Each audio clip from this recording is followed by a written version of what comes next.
ओम नमो भगवते वासुदेवाय। आपका व्रत कथा चैनल पर स्वागत है।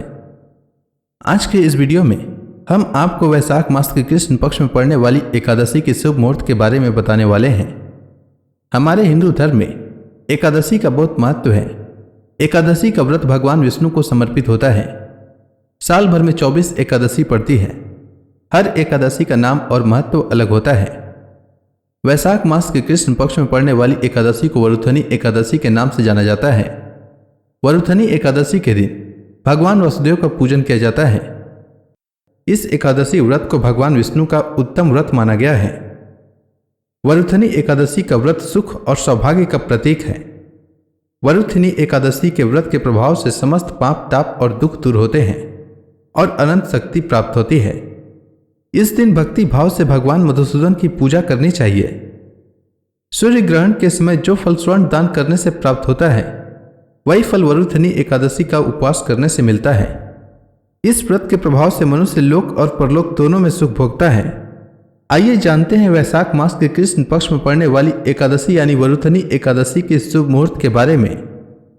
तो एकादशी तिथि का आरंभ 3 मई 2024 को रात 11:24 से होगा और एकादशी तिथि का समापन 4 मई को रात 8:38 तक होगा।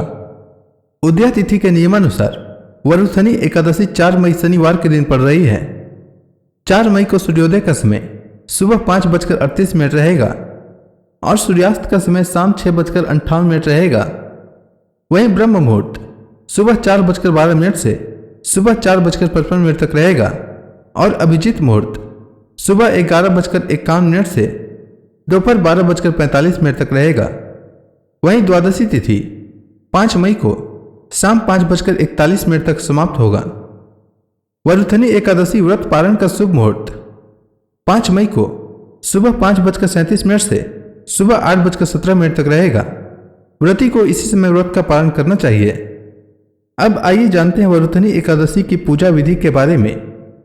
तो एकादशी का व्रत 10वीं तिथि के शाम सूर्यास्त के बाद से शुरू हो जाता है और एकादशी का व्रत द्वादशी तिथि पर समाप्त होता है।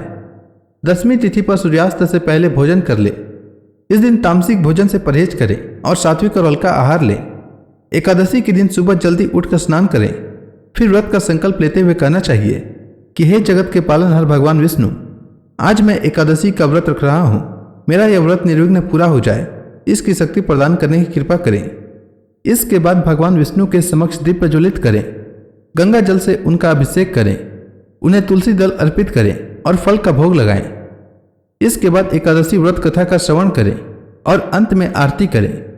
इसके बाद शाम के समय तुलसी माता के समक्ष शुद्ध घी का दीपक जलाएं और अगले दिन द्वादशी को स्नान करके भगवान विष्णु की पूजा करके और ब्राह्मणों को या गरीबों को भोजन कराकर उन्हें दान दक्षिणा दें। इसके बाद शुभ मुहूर्त में व्रत का पारण करें। पारण का भोजन सात्विक होना चाहिए। पारण के भोजन में प्याज और लहसुन का प्रयोग न करें। उम्मीद है आपको वैशाख मास के कृष्ण पक्ष में पड़ने वाली एकादशी यानी वरुथनी एकादशी के शुभ मुहूर्त से जुड़ी जानकारी अच्छी लगी होगी। धन्यवाद।